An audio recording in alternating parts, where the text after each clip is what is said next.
The following podcast is considered for a mature audience and should only be listened to by an adult. If you're not an adult, please go and get an adult so that you can watch them as they try to awkwardly explain all of the dumb shit that we're about to say. Listener discretion is advised. And now, coming to you live from the tri-state area and San Francisco, California, it's the best part of Wednesday, Waffle Box, with your hosts, Mike Fish and Kush Hayes. Ooh, welcome to Waffle Box, a podcast where we talk about anything, everything, and nothing all at the same time. Coming up on episode 96, are the dogs gonna be the ones that kill us off? Sometimes honesty doesn't pay. George Foreman gets the movie review treatment, and much, much more. I am Mike Fish, and I am joined, as always, by the main man from San Fran. It's Mr. Kush. Hey, Kush, how you doing, buddy? What's good, y'all? Kush Hayes coming to you. The People's Podcast. The original Waffle Box. You accept no substitutes because it is the best part of Wednesdays. Mike Fish, my Golden State Warriors have made it to round two, are now facing the Los Angeles Lakers. But as we are talking right now, your New Jersey Devils, this is it, baby. One and done. They have to beat the New York Rangers right now. Game 7 is happening as we speak, as we record. It's so far, it's the end of the first period. Goalless right now, but I tell you what, the Devils trying to shoot themselves in the foot. They're trying. Already in first period, they've already given away 3 penalties. Luckily, the Rangers haven't scored on the power play, but oh my God, it's just already my heart.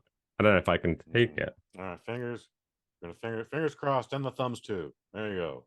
Because there was like a moment in time where I was like, should we kind of like postpone the recording or whatever so I can watch the game? But I think this is good. I think this is good to have a little bit of a distraction. I've got my eye on the game, so and then I still don't know what's going on, but I'm not, because if I had to sit through 2 more periods of that, no, thank you. I did something similar on Sunday where I was just like, this is it or it isn't. And you know what? Let's just let the boys do what they do. And then, I checked in on them in the fourth quarter, and sure enough, they were up 20 points at over 100 on the board already. And I was like, all right, this is good. Now I can just enjoy this. Let's crack out the cigars. Yeah, all right. But yeah, it was looking a little bit sketchy. It was looking a little bit sketchy for your Golden State boys. They had a bad game 6 here in San Francisco. That is not a doubt. But yeah, they do what they do, man, and they triumphed and made the other team feel stupid. Yeah, that's sports segment so far. But just to give you a heads up, dear listener, if I should say when, but I don't want to jinx anything. If the New Jersey Devils score, we will be breaking in, and we will be letting you know in like the blink of an eye. So don't worry. But other than that, other than sports, what have you been up to? What have you been up to in the last 7 days on this spherical rock that we call home? Wow. I caught up on the movies that I missed last week, or at least I tried to catch up on them. Like I said, last week, we had an embarrassment of riches of stuff I wanted to see and could not because I just become ill. But got to see Evil Dead Rise and more like Evil Dead Flatline. Oh, controversial, I know. And then Guy Ritchie's The Covenant, which is a great action drama that wants to be a true story so badly, but is yet not. One day. Someday, Guy Ritchie's The Covenant. Someday you'll be a true story. You just gotta believe. Keep holding on to that dream, buddy. You get there. Honestly, dude, it's one of those movies where they like bombard you with like all these historical facts that literally have nothing to do with the story we're technically in, but it's just like, this is real. This happens every day, and this is these 2 people's story, and it's like great action still, though. Beautiful. I would. The only exciting thing that I've been up to is, so do you remember me telling you? I can't remember if I did it off the show or on the show. I can't remember. But when I was talking to you about my troubles with the DMV here in New Jersey. Yes. Okay, so a little update on that. So I had to go in for a second time because first time, just catch everyone up, I didn't go in. Apparently, I didn't have the right amount of information, even though the website said I did, but whatever, I'm not going to argue. So I go in with extra information, extra proof, just because you want this, I'm going to give you so much. Briefcase. Oh, yeah. Yeah. I'm going to overwhelm you with my identity right now. And so, I'm not going to divulge where I live because, people be crazy out there. But I live in a 2-family home, right? So someone lives on the first floor, I live on the second floor. So when I fill in the little sheet at the DMV, I write my address and then second floor, right? Okay. So I go there and they go to check all my information and they go, oh, excuse me. So I've given them 3 proof of my identity. No, my address, I should say. And they say one of them says second floor, but the others just have the street address. So they can't put second floor on my ID. Okay. I would just say okay and move on. Yeah. No, that wasn't how I handled it. So I wasn't trying to be a dick, but maybe I was slightly a bit of a dick. But I said, look, okay, that's fine, but you have one thing that says the second floor on it, right? And then you have my current soon-to-be expired driver's license with my face on it, so that I am me. And then you also have my green card, also with my face on it. So I'm pretty sure everyone's on the same page here. I am who I say I am, right? Mm-hmm. So if you have 2 things that say street address, nothing else, and then one of them that says street address, second floor, and I say second floor is correct, is there not a way that we can just trust what I'm saying here? Like I don't know. So anyway, so they said, no, we can't put second floor in it. So I had to go away, refill out the form minus the second floor part. Mike. Come on. I was like, what? Fine. So I went away, refilled out the form without the second floor bit on it. Then they go in there, they give me the all clear. I then have to go to another window where they tap, scan some stuff, and they take my photo. And they say, 10 business days, you'll have your new driver's license. Okay, cool. It arrives today. Sure. And it has second floor written on it. Like, so I got what I wanted, but I was still annoyed. I was like, really? Yes, I understand. Like, I would have just let them I don't know how close you are with floor number 1, but it's pretty safe to say that if they got your mail, they're just like, oh, Mike, got your driver's license here. I would have just walked away and just like, who gives a shit what floor I'm on? There's 2 of us. That's it. Or I'd have tried apartment number 2. Apartment B also works, but whatever. All right, you got your ID and it says second floor. Mazel tov. Thank you. Yeah, the DMV, there are magicians there. Like, somehow I get what I want and I still feel that I've lost. I don't know. It's magic. Lost a lot of time for sure. You lost a lot of time. Wait. Oh. Rangers nearly scored. Anyway. So we crack on before I have a heart attack with this evening's top stories. Let's move. Oh, wait a minute. Sorry. I feel bad. I've just totally ignored our friend in the booth. Oh, shit. What up, kid? Lathan, how you doing tonight? You looking forward to this evening's show? Good evening, gentlemen. I must say that I am super pumped for this week's movie review. The inspirational story behind the man that came from nothing to create the lean, mean, fat-reducing grilling machine. What a guy. What a guy. Inspiration to us all. Apparently he did other things, that Georgie Foreman, but... Yes. Good for him. Anyway, let's crack on. Cracking on. Nathan. Hit the jingle. It's now.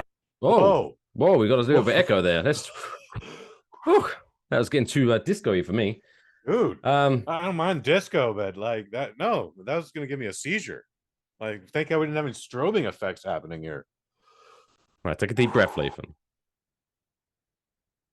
It's time for top stories. Oh, there we go. It's now time for this week's top stories.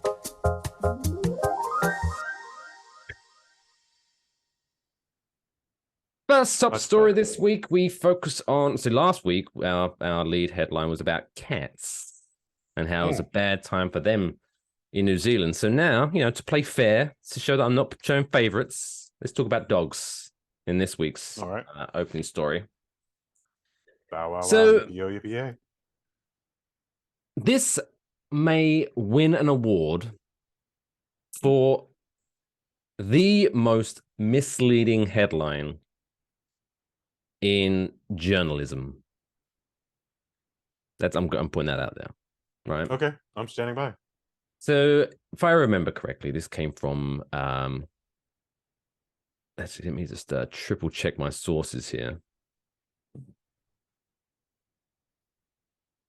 I think it was the BBC. There we go. That'll do.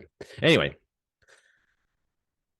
the headline is "Walking a leashed dog linked to risk of traumatic brain injury." Right? Okay. So what they're saying there, just to clarify that, so they're saying there's a connection with walking a dog to brain injury, right? That's what they're saying. They're trying to blame dogs here. A lot of dog walkers are pretty stupid, at least the ones in my neighborhood. So you have my attention. Yeah. So the article reads, having a dog on a leash whilst on a walk could lead to serious injury in adults, including brain injury, a study suggests. I need to hear more of this. How is the dog on the leash causing my brain to hurt? Researchers from Johns Hopkins University. So this is a legit study, right? This isn't, according to Steve on Facebook. This is Johns Hopkins, right? They found that traumatic brain injuries, or TBIs, as it says, that's what the kids call it, TBIs, were the second most common injury among adults. The other most common injuries were finger fractures. Where are you putting your fingers, you dirty boys? The leash is crushing their fingers, is what that means. Oh, okay. That makes sense. And shoulder sprain or strain. Because you're being pulled forward. Yeah. Damn it, Sparky. Damn it, Bosley. The study revealed that those aged 65 and older were more likely to sustain serious injuries than others from different age groups. Brilliant. People over 65 hurt themselves coughing. So yes, this is probably all true. Research also found that women with injuries related to dog walking were 50% more likely to sustain a fracture than men. Injuries that happened the most were taken down to the patient falling after being pulled, tangled, or tripped in a leash connected to a dog they are walking. So there, it's like you were saying, the dog is innocent in this situation. It's just a person with the leash, maybe on their phone, not paying attention, tripping up or whatever, bong in their head. Right? Like dogs. So, I feel bad for the dogs. I don't know the purpose of the article, but it feels like the purpose of this study is to prove that, like, hey, we shouldn't put our dogs on a leash, man. We should just let them roam free. They're animals. They're free, baby. You can't leash a dog, man. What are you thinking? Dogs are people too, man. You wouldn't leash your mom, would you? You put a leash on your mom, would you, Mike Fish? Maybe. The 20-year study, 20 years, noted that injuries increased by a huge amount over the time period, and researchers think this may be due to the rise of dog owners. What? So wait, more people are getting injured when walking their dogs when there are more people walking their dogs? Who would have thunk it? This was written by like someone in the 6th grade. I'm surprised you haven't gotten to the part Well, like, and it's very, very, very, very, very, very, very important that you do not put your dog on a leash. So The after end. 20 years, this study has concluded that falling over is bad for old people. Wow, thank you for your service. yeah, pretty much. The boy's not wrong. The boy's not wrong. But yeah, after 20 years, they came to the what? After 18 years of this study, did they not think? Oh, those old people are pretty frail compared I don't to even think we should be 20 year mad at olds. the scientists for this. Someone funded this. Someone gave out grant money for this study. Like these guys didn't fund this out of their own pocket. They had a job and they're just producing the results. But yeah. The team hopes its findings will promote awareness among dog owners and encourage doctors to discuss the possible injuries linked to dog walking. No, these people who seriously need to be warned that, hey, you could hurt yourself if you're not careful walking your dog. If that's the case, these same people need to be warned about tying their shoelaces. Hey, don't make sure you don't tie them together because then you're gonna fall over. Keep the shoelaces separate. Left foot with the left foot, right foot with the right foot. Yeah, simple times. Apparently it's simpler times. And that means stupid times. So Quote, despite our findings, we also strongly encourage people to leash their dogs wherever it is legally required. Thank you very much. Oh, God, this study was published in the National Library of Medicine. Slow day for the National Library Museum, apparently. we could publish this super important story about getting rid of cancer in mice, or the dog leash story. Go with the dog leash. Everyone loves a dog. Go with the dog leash. The dogs are so cute. Look at the beauty dogs. Giving 65-year-old brain damage. Bless them. Anyway, so yeah, there you go. I guess be careful. If you're a dog owner listening or watching, I don't know, just don't fall over, I guess. But just generally don't fall over, no matter what you're doing. Even if you're still walking without your dog, don't fall over. Don't fall over. Top tip. Next story is a favorite of mine because I feel this person we're about to talk about has been hard done by, has been treated poorly, has been given the wrong end of the stick.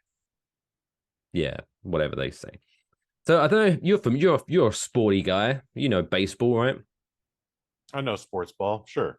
Yeah. Are you familiar with a reporter named Marly Rivera? Can't say that I am though. No. So she used to being the big thing here. Used to work for ESPN. However, she has been fired from her role. She was in that latest wave that we reported on last week, actually. Look at that. We're ahead of the curve. So Rivera had been a dugout reporter on the Home Run Derby, some Sunday Night Baseball telecasts, and in ESPN radio analyst. She was also bilingual, so she brought a different perspective to the telecasts, this article reads, especially when speaking to Latin players. She also wrote for ESPN's digital platforms. However, ESPN told the New York Post, quote, she no longer works here. Why? Okay. The streets need to know. So there was an incident that occurred last Tuesday at Yankee Stadium. Before the Yankees played the Angels, Rivera and fellow reporter Yvonne Gate, I do apologize, Gaete, Gate, Yvonne Gate, they had a disagreement. They had a little bit of a disagreement out there. Ooh, meow, cat fight. Yeah. So Gate arrived in an attempt to interview Aaron Judge, but Rivera said that she had set up a time with the Yankee captain, and she repeatedly tried to tell Yvonne that this is my time with Aaron Judge, you need to come back another time, right? Now, Yvonne, she wasn't taking any of this. So she just ignored it and still just tried to interview Aaron Judge. So it's a really awkward situation where two people are trying to interview Aaron Judge, right? What? So during the heat of the disagreement, Marly Rivera called Yvonne a, quote, not my words, quote, a fucking cunt. Yeah. Which on air? Which on was air? caught on video. Yeah! And after the recording of the incident, Rivera tried to apologize, but was rebuffed by Yvonne Gay. Throwing the whole lot out on that one. Yeah. So she said, I quote, I fully accept the responsibility for what I said, which I should not have. There were extenuating circumstances. Yeah, Yvonne was being a cunt. But that in no way is an excuse for my actions. I'm a professional with a sterling reputation across baseball, and I do believe that I'm being singled out by a group of individuals with whom I have a long history of professional disagreements. So she wasn't even part of that 7,000 person wave last week. She was just on her own isolated thing. That is amazing. Now, you may wonder why. What is she talking about? She's a history with some individuals who have professional disagreements. Well, as I said, she called Yvonne Gates a fucking cunt. She is the wife of Major League Baseball's Vice President of Communications, John Blundell. Oof. So, well, yeah. I still love you. Yeah, absolutely. I believe she did no wrong, but I reckon Johnny Blundell has put a little bit of pressure on ESPN there. Hey, she called my wife a fucking cunt. And that's the wrong one to call a cunt. Oh boy. We really need to normalize people acting like fucking cunts being called fucking cunts. I'm sure less people would act like fucking cunts if they knew that. They'd be called a fucking cunt. You know, when he says it, it feels wrong. However, it feels aggressive and dirty at the same time. Yeah, it feels too aggressive. It's too aggressive, man. But yes. Yeah. But yes. So here's the perspective I can offer on this. I only couldn't pick Aaron Judge out of the lineup, but I know he's a big deal. He was last year's home run king. The Giants were like this close to getting him in, then he just stayed with the Yankees anyways. They showed him the money. Yeah, for sure. And I don't blame him for it. Anyways, when you set up an interview with any personality, be it an Aaron Judge or whoever is on the roster, there's a representative there who is keeping track of times and where homeboy has to be and all that stuff. So someone was not doing their job. Someone definitely had an interview lined up at that time with Aaron Judge, and someone dropped the ball on this, be it with the Yankees organization or with ESPN, but it wasn't with either of those reporters. I think it's Johnny. Johnny screwed over Marly Rivera. All right. Not impossible. Not impossible. Me being English, me being British, we are pretty flippant with the C word. However, I do believe, I know obviously she's of Latino background, but I'm they don't throw around the C word too often, so this is special. For her to go, you fucking cunt, she must have been pushing some buttons. Mm-hmm. So I'm on Marly's side. Marly. I'm going to follow her on Twitter if she's still around after this. I got to write down her name. Marly. She must still be on. Marly Rivera. She might not even be on. Maybe I have to find her on Instagram. Oh, she must be. If she works for ESPN. Well, she don't work there anymore. Well, yeah. Marly Rivera. Oh, or maybe not. But if you search on Twitter for Marly Rivera, you do show that video. Oh, Devils score!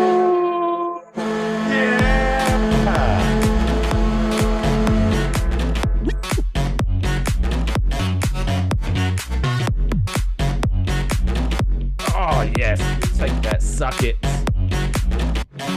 Oh. Oh. That felt good. Yeah, great timing. Oh, it was just coming to the end of the story and everything. So there you go. In case anyone's confused, the New Jersey Devils scored. Yes, they are now up. And the beauty of it was it's what they call in the calling in the market a short-handed goal, because it's actually a Rangers power play right now. So we fucked them up. So is it a tie right now, or is it 1-0? It's 1-0 so far to the Devils. Oh, still my beating heart. Actually, don't. I need that to be. Anyway, other than the Devils doing some stuff. I hope that happens more often tonight. Like, I like that. It was fun. Let's talk about other people achieving some stuff in their life. Sure. There's some people out there with certificates on the wall from a famous Irish brewery that says, well done, you did some things. It's now time for this week's Dumb World Record of the Week. Why? Why? Why would I? Why? Why? Why? Why? Why? Why? Why would you want to do that? This week's Dumb World Records takes us to Britland and Save the King. That was kind of a mashup of the American national anthem and the British national anthem, but there you go. It was, yeah. You guys have to sing "God Save the King" now, don't you? We do, and he's being coronated this weekend. He's only being now officially that given the crown. Already? God, all right. I don't know.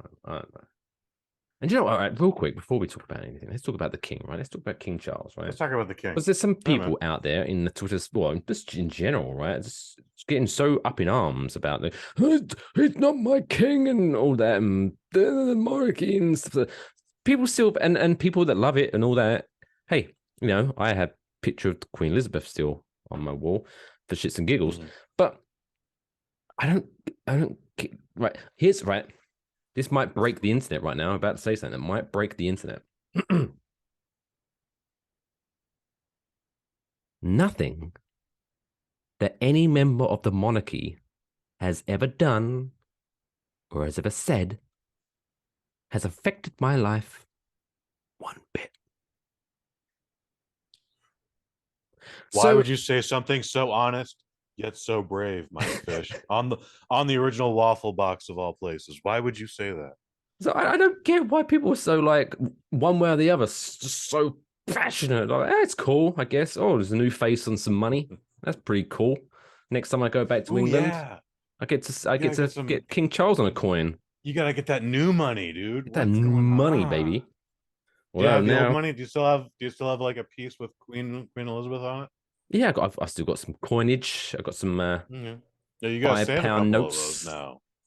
Ooh. Yeah. So maybe I don't think that will be worth more, but maybe it will. Who knows? It's only one way to find out.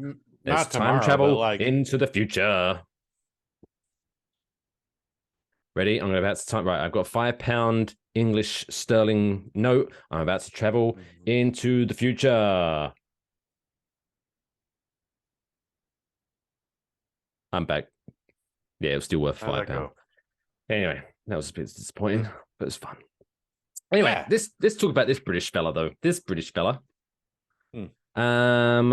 So James Goss is his name, and he has broke the Guinness World Record for the number of flesh tunnels in his face.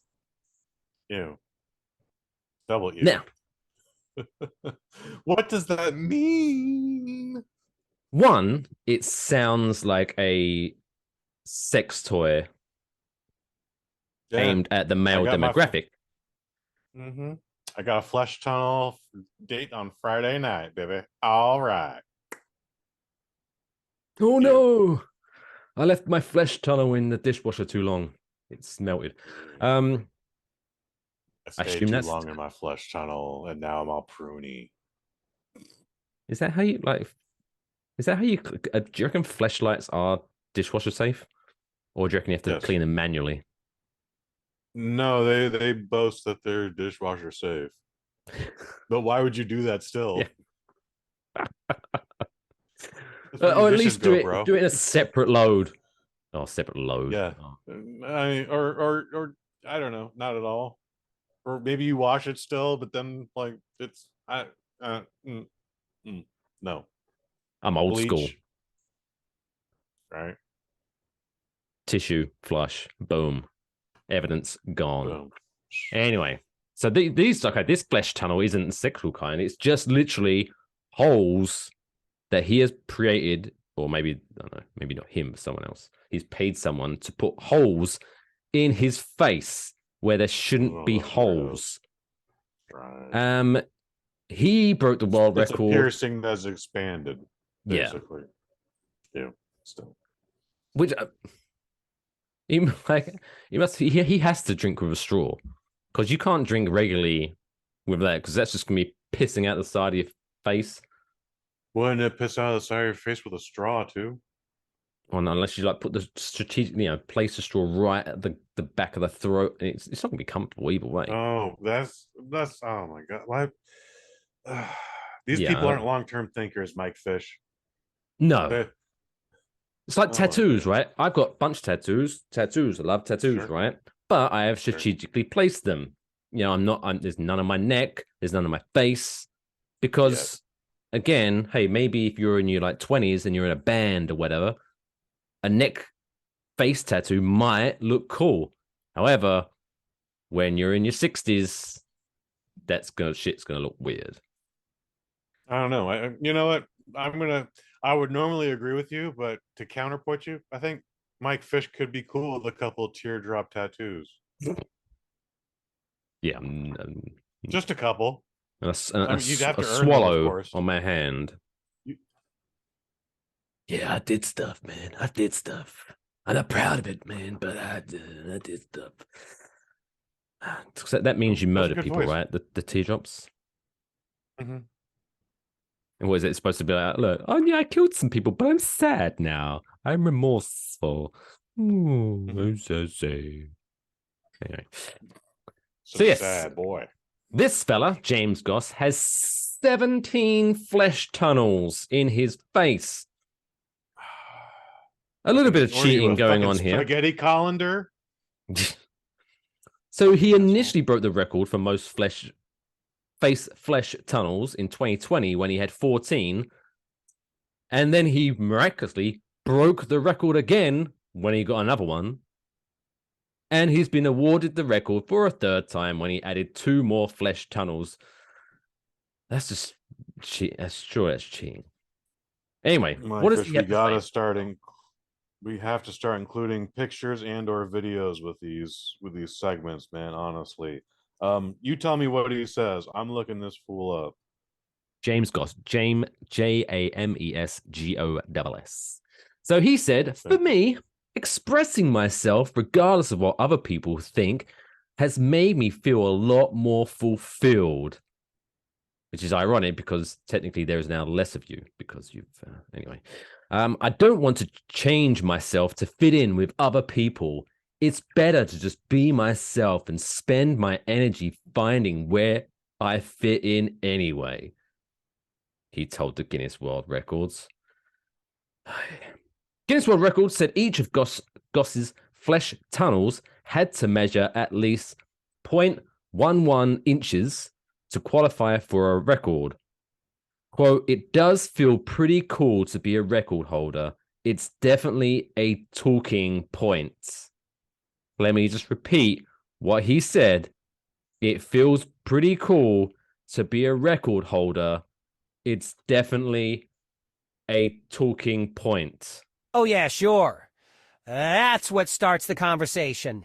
G-guy that has 17 extra holes in his face, I'm so glad that you told me that you're a Guinness World Record holder. Otherwise, there would be absolutely nothing that stands out about you, dumbass. Yeah, no, I agree with that. You tell him, Nate. You tell him, Lathan. So I'm looking at a photo of James Goss. And by the way, I had to go through through 3 different James Goss is an English writer also. With But this no James flesh Goss, tunnels, loser. with no flesh tunnels, fair enough.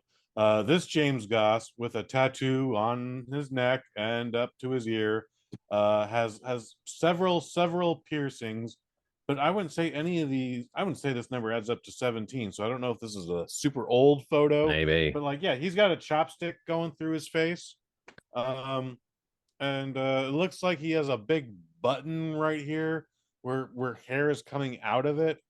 Ooh. This guy is a freak. He yeah, fuck this guy. Ew. Oh, Jesus Christ. He goes on to say, I put it on my resume. Oh, Jesus. I just read the caption. Man with most flesh tunnels says blowing nose is awkward. Which hole do I cover? Right? Oh my. Oh, you're probably wondering to yourself, what, James Goss, what would you consider as the best part of this whole situation? He says, the best part was that my mum said that she was really proud of me. Fucking hell. Wow. Way to lower the bar, Mom. Yeah, that's what we've learned. Two things about his mum. One, she has a real low bar for expectations. And two, she's definitely a crack addict. There's like no way. Yeah. No way a sober woman, a sober mother, is going to see her son with 17 extra fucking holes dotted around his face and says, son, There's definitely a lot of meth you make in me that so family. proud. Not just him, not just the individual, the family. Yeah. What? Oh shit, son.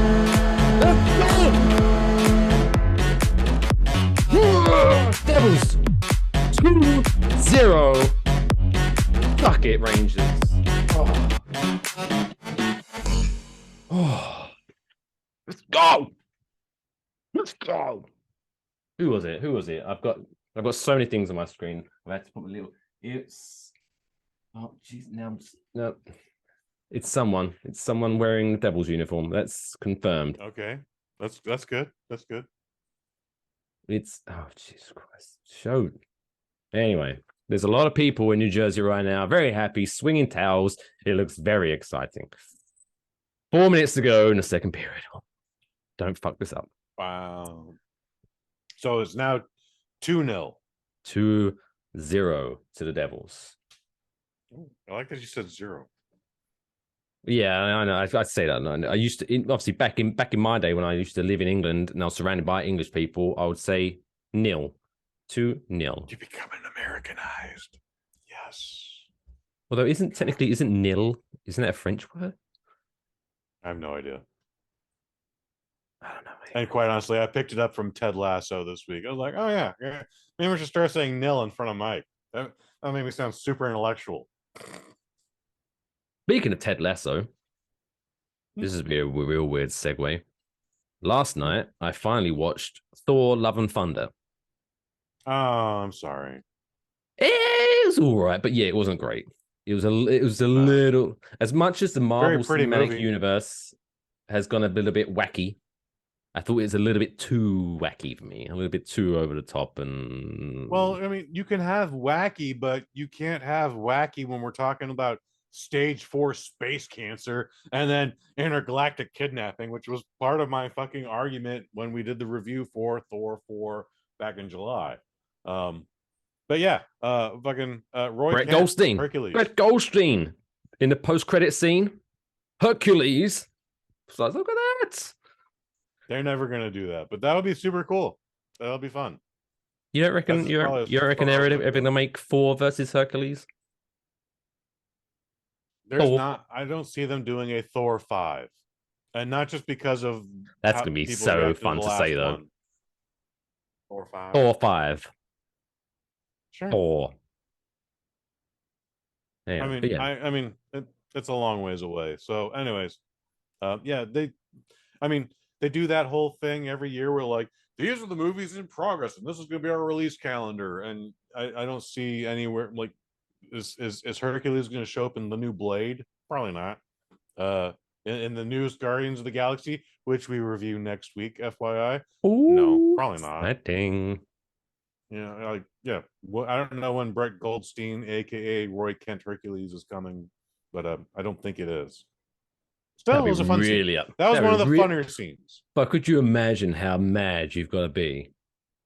Because even just for that one little post-credit scene where he had his shirt off, he had to get his Marvel body going. So he had to work out quite a bit for if all he ever does in the Marvel Cinematic Universe is that one little cutscene.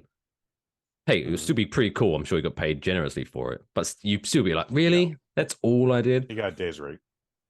He got a day's rate for that, for sure. Yeah, but I'm sure his day rate is more than what I would get. Definitely more than what you would get, but still, it's like $2,000, $5,000 with my body. Not much. I don't think I would. If I'm ever in a Marvel movie, I'm gonna have to definitely keep my shirt on. You should hope they let you keep your shirt on. Unless what I could. Yeah, I don't. Again, I'm not all deep into the Marvel universe itself, but I've seen a couple of Marvel's iterations of Hercules. Looks just like Brett Goldstein. It was a very good casting choice. The only thing I could do in Marvel Cinema is if they ever went back, if they ever brought Captain America back, which I don't think they will, but if they ever did, and they wanted to do like the prequel when Steve Rogers is like super skinny before the juice, I could play that.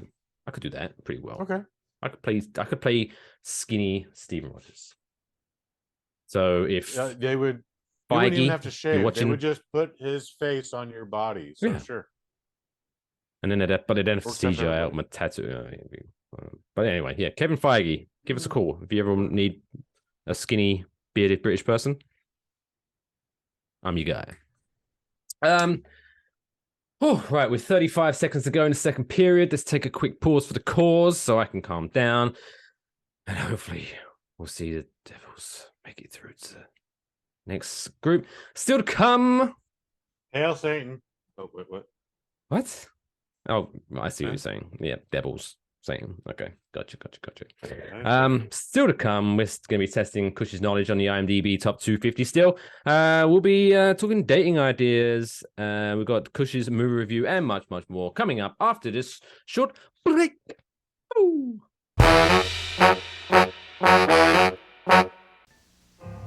Let yourself feel how splendid you are with a rich, expressive fragrance created by Gloria Vanderbilt. Vanderbilt. Let it release the splendor of you. Vanderbilt. Vanderbilt's gift of body shampoo, body spray, silk, and terry mid, free with any $11.50 Vanderbilt purchase. At Macy's.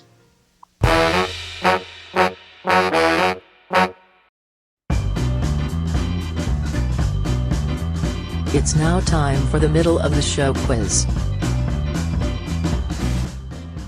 Hey! Welcome back to Waffle Box episode 96. Still to come. George Foreman gets the movie review treatment. We're still there. Feel good story to end the show on. But now it's the middle of the show, so it's the perfect time, if you ask me, to play the middle of the show quiz. We continue on the trend of the last couple of weeks where we quiz the movie guy, Kush Hayes, on an IMDb top 250.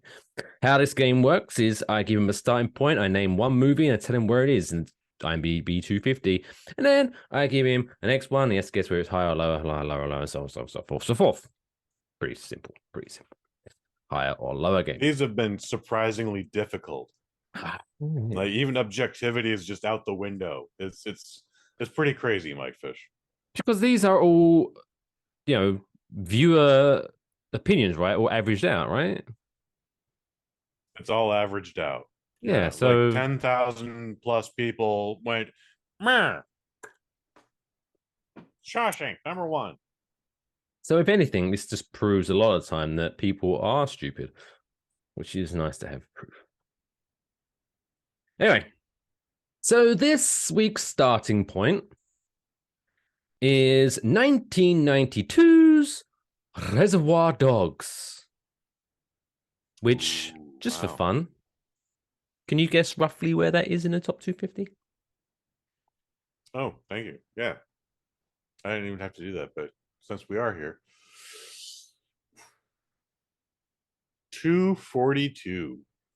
Wow. Kush Hayes not a fan of Reservoir Dogs, apparently. Oh, fuck you. Reservoir Dogs currently ranks 93rd in the top 250. See, this is what I'm talking about. Like, it's like really I'm actually not surprised it's that high up there. But the way this has been going the last 4 weeks, yeah. I was totally expecting to just like, oh yeah, that movie you really like, right there at the bottom. Anyway, let's crack on. Let's do it. So, Reservoir Dogs 992, 93rd. So, where, higher or lower, does 1971's A Clockwork Orange come in? Is it higher than 93rd or lower than 93rd? That movie has a weird fan base to it, man. Like a real weird fan base. So I'm hoping it's lower. Final answer. Rectamundo, A Clockwork Orange, 104. Wow, only that much lower. That's crazy. Now, switching genres dramatically. 250. Next movie, 1995's Heat, which is a great movie. Great goddamn movie. So you're saying it's higher than 104? Higher than 104. Fuck you. Don't shoot the messenger. Heat from 1995 ranked 109, so 5 places below A Clockwork Orange. That's just all the hipsters. That movie is way better than all the hipsters are giving A Clockwork Orange higher rankings. They've never seen it. Right. That's bizarre. So that Heat at 109. Where does 1952's Singing in the Rain come in? Is that higher than 109 or lower than 109? Lower.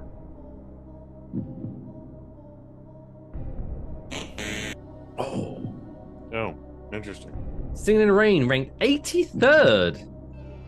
Oh, that's the 83rd best movie in history.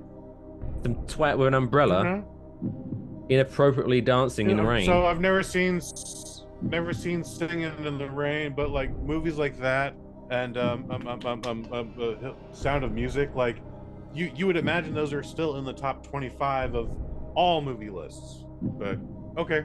All I know is that guy is just splashing about in the rain in very inappropriate footwear, quite frankly. I'm sure when he got home, clip.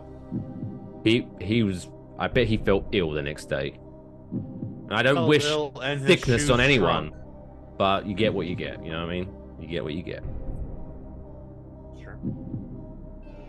Next, we move to Kush Hayes' favorite director in the whole wide world. The whole Guy Ritchie. Hey, he's pretty good. So is Guy Ritchie's Snatch? Let's talk about Guy Ritchie's Snatch.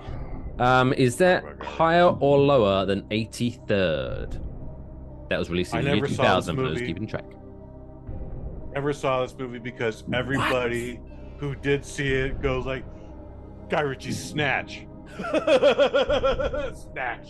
Snatch. And I was like, it has two different meanings, guys. And like, in fact, even like the American version doesn't. Forever, for some reason, absolutely every single man, woman, child, and house pet became a 13-year-old boy because of Guy Ritchie's Snatch. So, but although I can't say it because whenever I hear anyone talking about their fanny pack, I giggle my ass off. That's fair. That's a whole other conversation. But we're talking about Guy Ritchie's Snatch. Fanny. I'm saying lower. means your front bottom in England. So you're going higher or lower? Sorry, 93rd. Lower.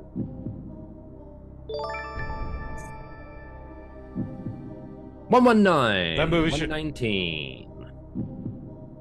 Absolutely surprised it's even in the top 250. But again, I never saw it, so maybe it's fantastic. Fuck, what do I know? It is fantastic. Brad Pitt is Chef's Kiss in that movie. Yeah, everyone loves his Cockney accent. That was a Pikey accent in the marketing. Not Cockney accent. Pikey accent. Oh well, you have to fucking talk to True Hollywood Reporter. Although, just real quick, just in case I'm not keeping up on my turn, but I do believe Pikey is now it's a derogatory term for those group of people. But I'm just saying, I'm not calling it. I'm just saying in the movie they refer to it as a pikey accent. So I apologize if anyone's offended for me using the word P word. Anyway, let's move on. I was about to say it again. I was like, okay, let's just stop digging. Let's just stop using that word. All right, so final, number 5. You are 2 for 2. Well, 2 and 2. We're still doing this. 2 and 2. Good. One more to go. Is 2005's Batman Begins higher or lower than 119? Lower. It should be higher, but it's lower.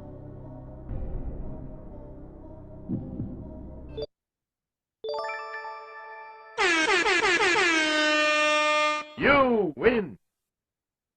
It's 127. 127.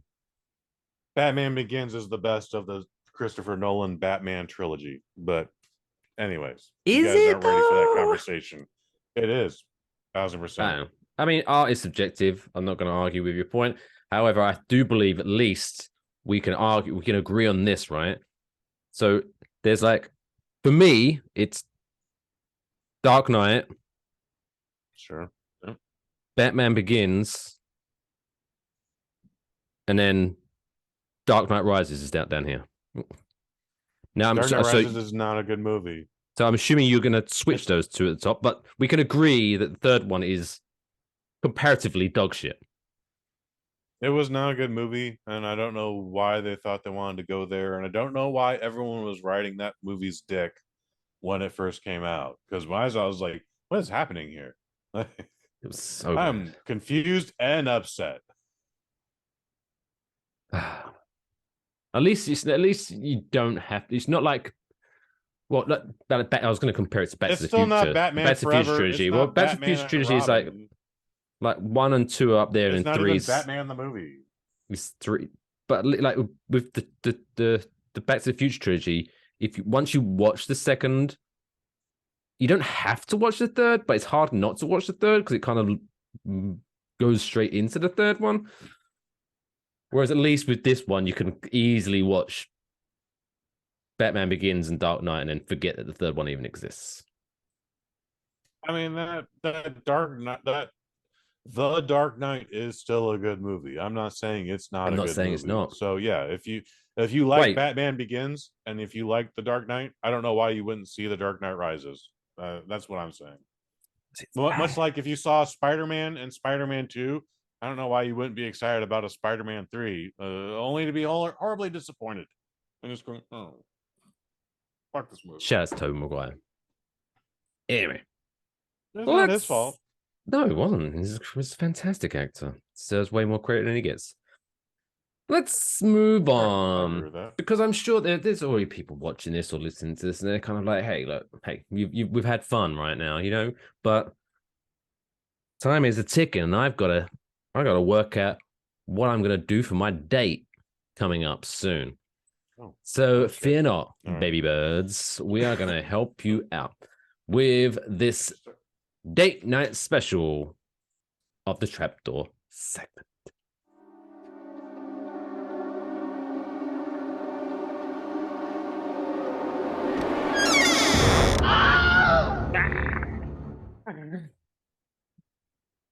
So if it's your first time enjoying the Trapdoor segment, what I do is I give Kush his 1, 2, 3, 4 different options, and he has to tell us why one of them gets sent down the trapdoor and into oblivion. Previously, we worked through the celebrities, and now we're on to date night ideas. Now, again, just to clarify, these aren't just general date nights. These have to be like this is like date 1, 2, or 3. Early dates where you're still kind of getting to know the other person, right?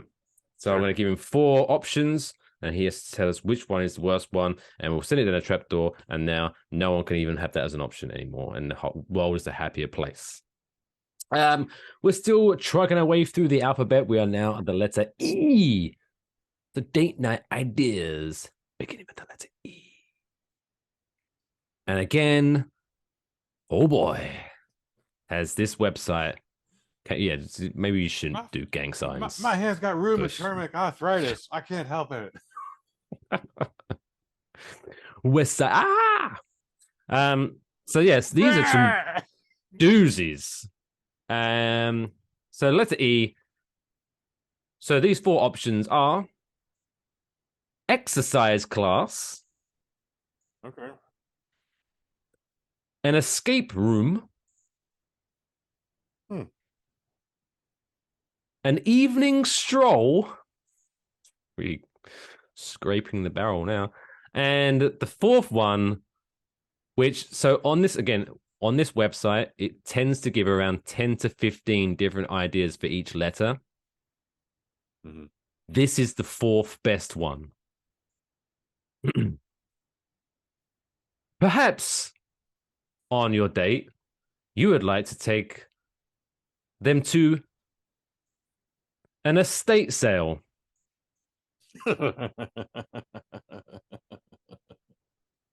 I mean, it's kind of like a thrift store, but a little bit fancier, I guess. Or maybe not, depending on whose estate it is. But yeah, so those 4 options are exercise class, escape room, evening stroll, or an estate sale. Now, I can guess already which one you're going to choose, but fuck it, let's just make a bit of fun out of this. Let's go.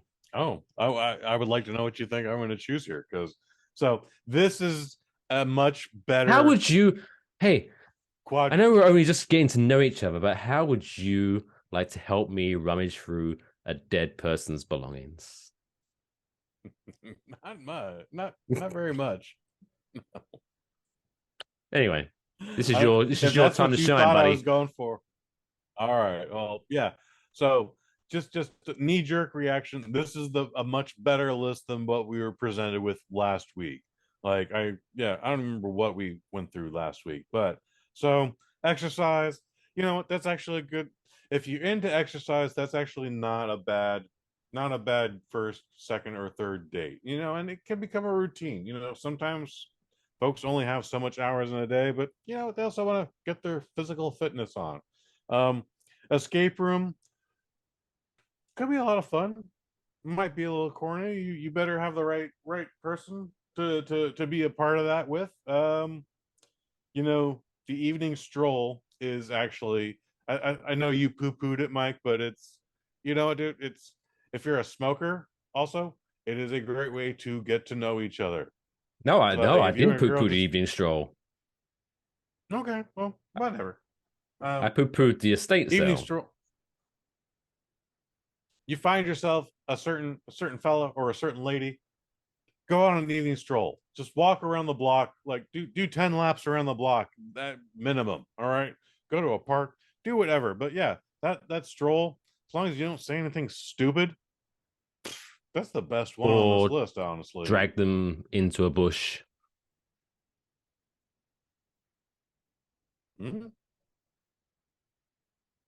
Okay.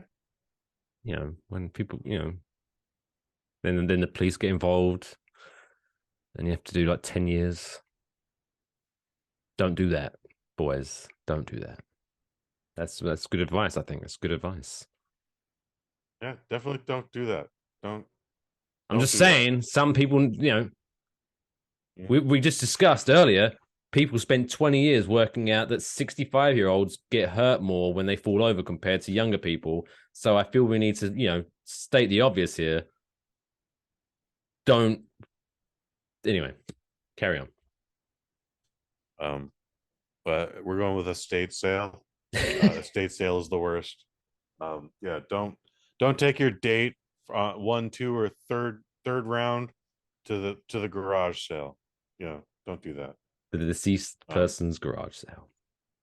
I'm a little worried about that. Well, that's never going to be an option again. In case people thinking about taking their other half to a estate sale. But yes, no, that 4 was better than last week's because we had DIY project, dodgeball, playing dominoes, and donating to charity. Yeah, those were like dominoes was like the best one in that. But call me a romantic. I don't know. Who knows what the letter F will bring to us next week?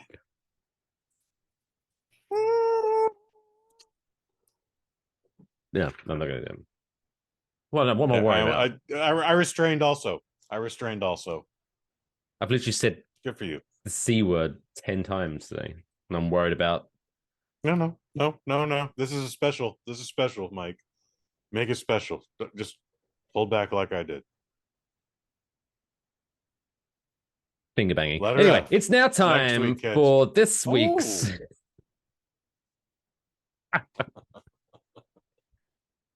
Kush's movie review.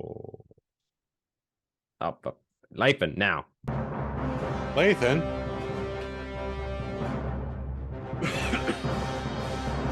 Kush's movie review. Kush's movie review. This is the segment where Kush reviews a movie. Funny enough. This week, George Foreman apparently has a movie about himself. Apparently he was a boxer. We had Lathan talk about the George Foreman grill. We actually have owned 2 of those in our lifetime. We've owned 2 of those in our lifetime, and I'm rocking one right now as we speak. We had one for lunch today. It was pretty great. You ate the grill. I ate the grill and the Teflon and the screws and the nuts and the bolts. All of it. The plastic actually left to the side. That shit goes straight to your thighs. Not an ounce of fat on that bad boy, though. No, sir. So, anyway, what else do did he you get know up to? about George Foreman? He boxed, apparently. Okay, that's an honest answer. Didn't he fight Muhammad Ali at some point in his career? He did fight Muhammad Ali. It was a pretty big deal, and we'll bring that up in the review here. And then that's his career highlights, according to Mike Fish. That's okay. Again, if only there was a movie about his life where I could learn more. Indeed. Well, there is a movie, Mike Fish, and much of the spirit of the Whitney Houston review that we did, or even the Kurt Warner movie that we did. Oh, by the way, many. I recently watched that Whitney Houston movie. It's on Netflix now.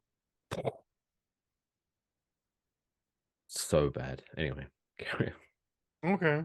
Well, Mike Fish not a fan of I Want to Dance with Somebody. That's okay. Then you're gonna hate this movie. So why is he gonna suddenly suggest that George Foreman was a lesbian and focus on that a lot? Anyway, never mind. Carry on. That would have actually made this movie more entertaining if George Foreman became a lesbian. George Foreman is not a lesbian, but here's what he is. Allegedly. He is confirmed. He is an egomaniac. Well, how do I know that? How can I say we dropped the alleged part? He has 6 children, Mike Fish, all named George, except for the daughter in that group is named Georgina. Yeah, okay, perfect. Okay. Okay, he has an ego, and guess what else bled into his ego here? So we've been calling this movie Big George Foreman for short. The actual full title of this film is excuse me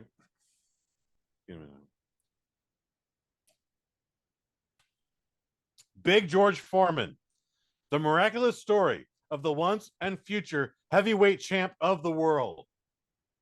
That title is longer than my goddamn body, dude. Okay.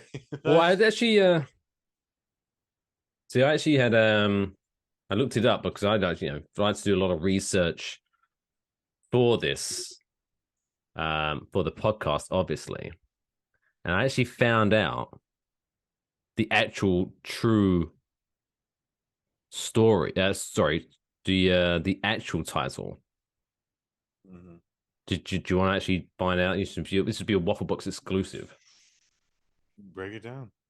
So the actual full movie title is Big George Foreman, the miraculous story of the once and future heavyweight champion of the world who has lots of friends and has a really big dick.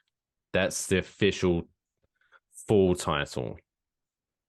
He actually doesn't have many friends in this movie, so I call shenanigans. I'm not gonna defute it. So you're saying that he has a big dick, though? He probably has a big dick. He has 6 children, plus the 2 from his previous marriage. That much fucking might wear it down. He might have a nub at this point. What a problem to have. What a problem to have. So this movie is PG-13. It is 2 hours and 9 minutes. It stars Chris Davies. That is Khairs Davis. Jasmine Matthews as his second wife. And then Sullivan Jones plays Muhammad Ali. The biggest name in this movie is actually Forrest Whitaker, who plays his trainer. And yeah, man. So 2 hours and 9 minutes. It covers a lot. The trailer suggests this is all about his comeback.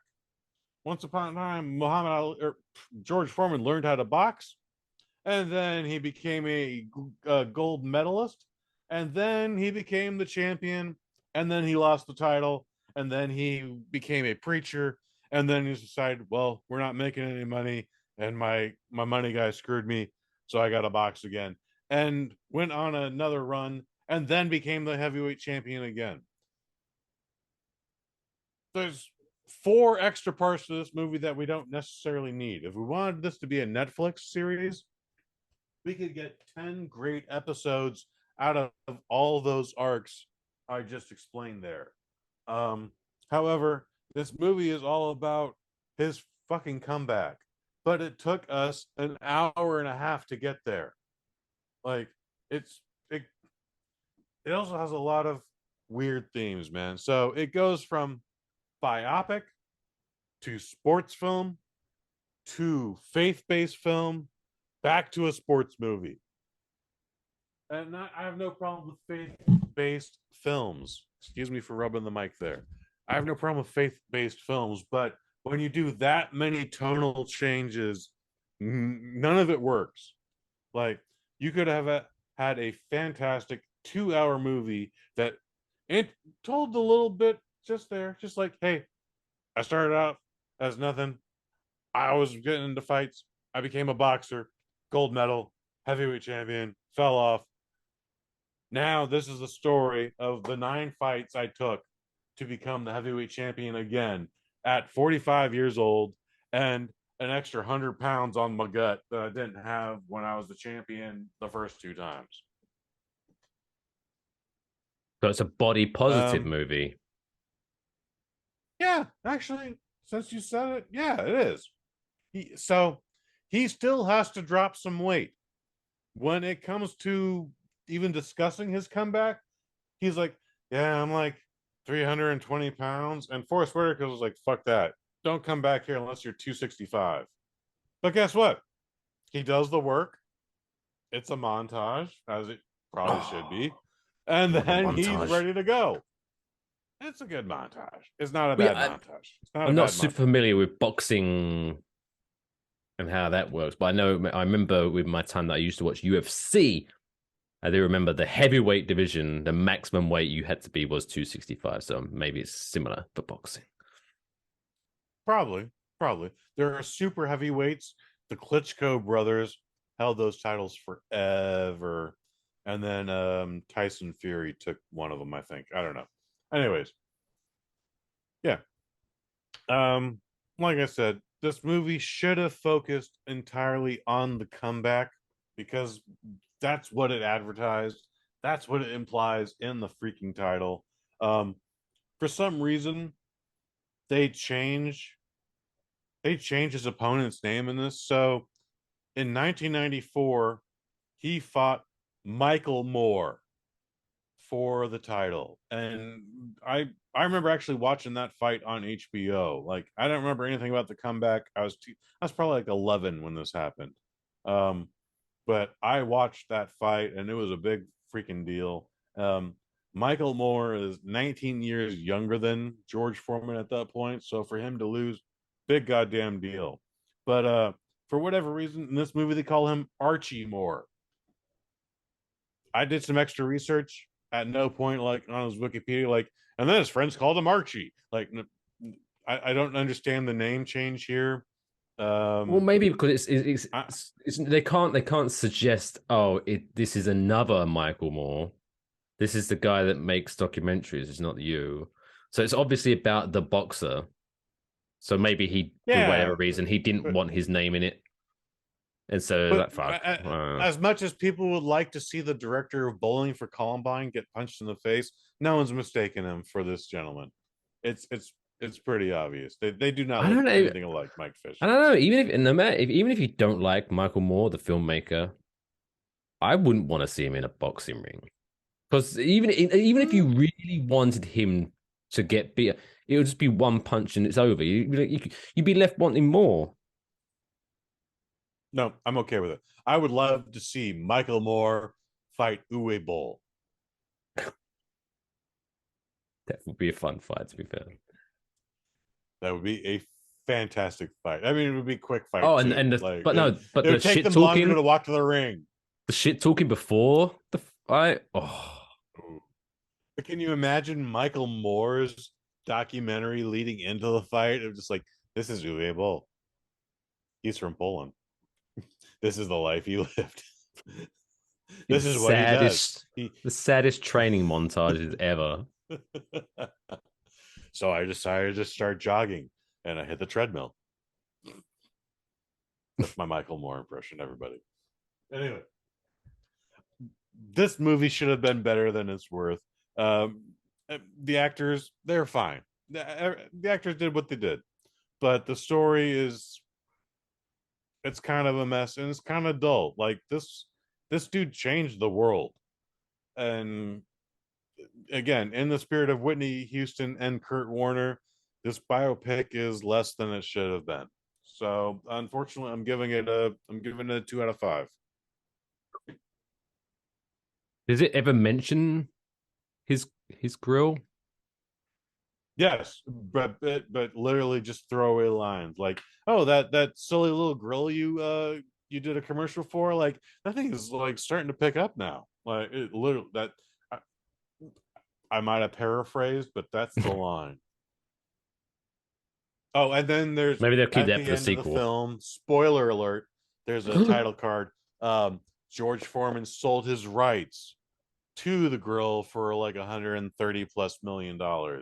But like, he didn't invent the grill. They were licensing it to him. They were just licensing his what a name. phony. You know, like, it's a weird title card. I mean, don't get me wrong. At no point did I think George Foreman was there in his garage inventing this grill, but I thought he had at least something to do. Because if you've invented this lean, mean, fat-free grilling, which whatever the fuck it was referred to as, and you're like, all right, we need someone to help promote this. Whose first thought is George Foreman? So funny that you bring this up, and I'm not sure if you're trying to bait me here, but I guess you don't know. So take it with a grain of salt. Someone else was in line before George Foreman, and because it was like 2001 or whatever, like, not everybody still has a cell phone, and those that do get reception in only the weirdest places. Like, if you think you're in a restaurant and you're like, oh my God, I just happen to be under the frame of the building and I can't get my signal. Anyway,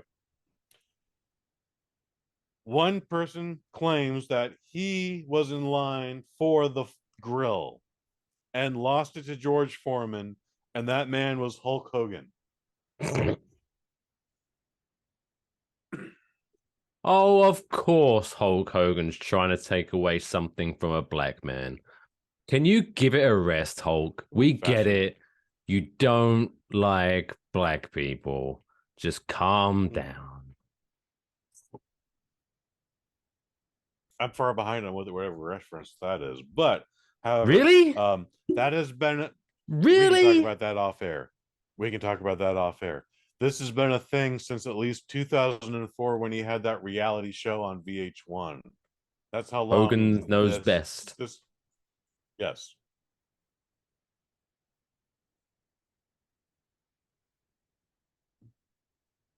Anyways, I think George Foreman should not have given up his rights to the Foreman Grill for 137 of whatever his royalties were. I think he'd still be making more than that right now.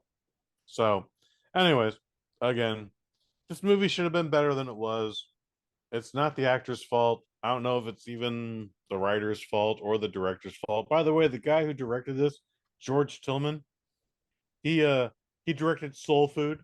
I don't know if that's a fan favorite of yours, Mike Fish. He directed Notorious, the Notorious B.I.G. project. Not everybody liked that movie, but it told the story it was meant to tell. But then he also directed the most underrated Dwayne "The Rock" Johnson film, and that is 2010's Faster. Interesting. Fun fact. Great goddamn movie. If you haven't seen Faster, I absolutely recommend you see Faster. Great revenge film. It's like 93 minutes, dude. It's we love a good 93-minute movie. Promises. Has a weird ending. There's some weird edits in it. If I recall, there's studio things going on, but whatever. Like, for what it is, fantastic fucking film. Faster. Fantastic. Just big George Foreman and C. Yeah. So yeah, 2 out of 5. Before we wrap up the movie review segment of the show, just to give you Syrup Squad members a chance, if you just go to Google and type in Hulk Hogan racist, you get 2.17 million results. Anyway, let's move on. But I don't look that up all the time. Like how often would I spend my intellect with that? Just saying, it's little, little nighttime reading for you maybe after the show. You tell me after the show. You can tell me after the show. It's fine. God, whatever. Ironically, anyway, let's not bring ourselves down. We've had fun today. The Devils are still up 2-0. We're having a fun time here. We don't want to bring ourselves down with some nonsense about Terry Bollea and the people he doesn't like. Let's end this week's show on a feel-good note, shall we? I say we shall. That's 2 votes for yay and none for nay. That's motion passed. It's now time for this week's feel-good story of the week.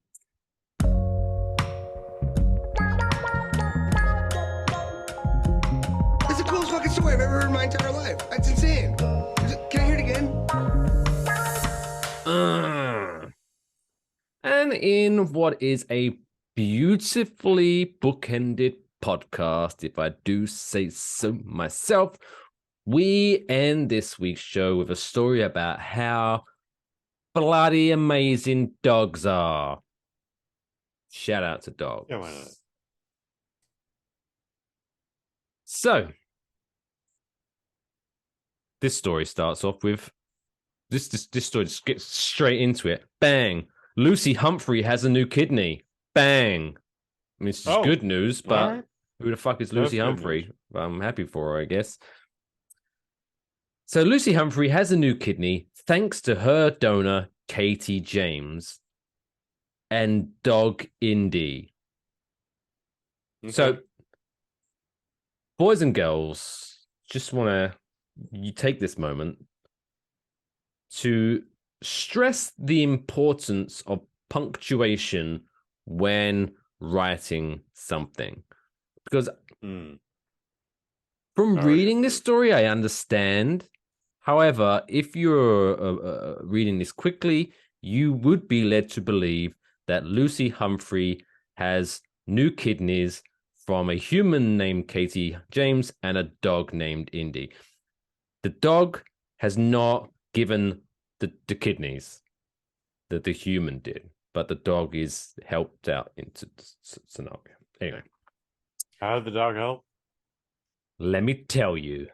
In 2016, Lucy Humphrey, who has lupus, was told she would only live for another 5 years without a kidney transplant. The Wales resident started dialysis and was put on a transplant list. But by June 2021, there still wasn't a match. And for those who like to do quick maths, in 2016, she was given 5 years to live.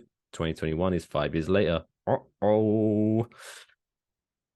During a day at the beach, Indy, the dog, kept approaching Katie James, who was sitting about 100 yards away. Humphrey and her partner apologized and invited Katie James to their barbecue. It's very nice. During their conversation, Lucy shared that she needed a kidney transplant. And Katie revealed that she had just signed up to be on the donor registry. They exchanged numbers, and after Katie went through testing, doctors delivered the good news that she was a perfect match. The transplant took place back in October, and both women have recovered well. Katie said to the BBC News, "It's the best thing I've ever done." So I don't know how, but I don't know. Lucy is like the dog whisperer, like move aside, Cesar Millan. This woman trained her dog, like go sniff out healthy kidneys. Go, good boy. And it sniffed out. Your kidney's good. Oh, your kidney's good. Ooh. Perfect. What a dog. What a dog. What a story. What a show.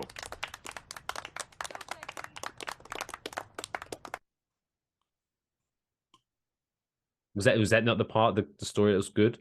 About the impressive dog that sniffs out kidneys? It was all good. It was all good.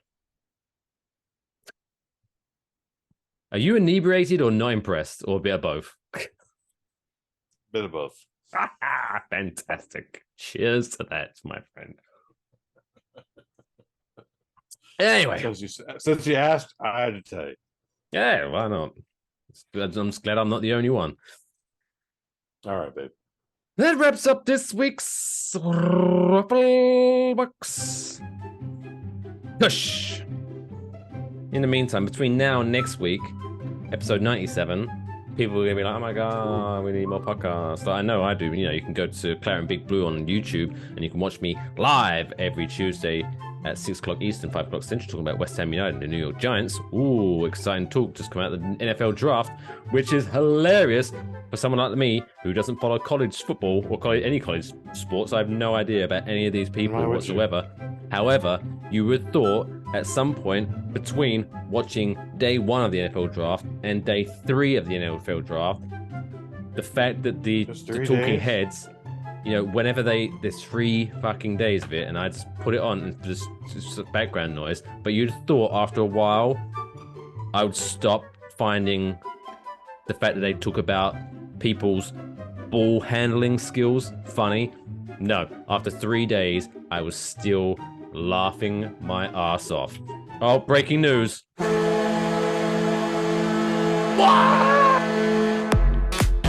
Oh, yeah! Let's go, Devils! Woo! 5:33 left to go. Devils 3. Rangers 0. Suck it. Yeah, that's fucking exciting. We didn't even watch the game, and I'm happy. If anything, I'm just kind of now I can relax. I can have my cigarette after the show. Relax. And mock Governor Chris Christie, former governor of New Jersey, who That's the big fat guy? Yeah, big fat guy who is not only an asshole, but I found out today he's also a very diehard Rangers fan, so fuck that guy. Oh, and oh my god, brilliant. They're showing pictures of Rangers fans leaving the Prudential Center and Devils fans sarcastically waving them bye-bye, bye-bye.